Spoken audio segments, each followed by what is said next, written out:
You ask Tiger to solve. This deals with linear equations with one unknown. The final result is x equals 1. Let's solve it step by step.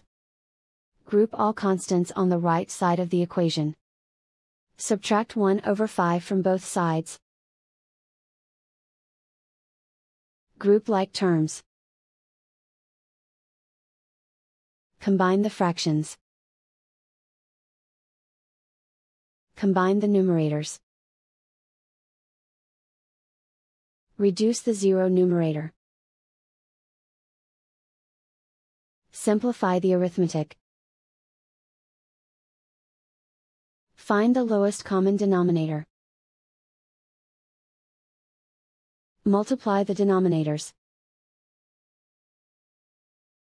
Multiply the numerators. Combine the fractions. Combine the numerators. Find the greatest common factor of the numerator and denominator.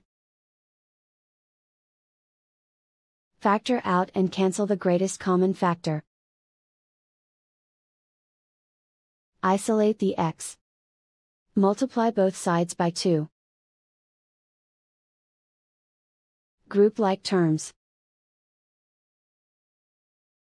Multiply the coefficients. Simplify the fraction. Multiply the fractions. Simplify the fraction. And so the final result is x equals 1.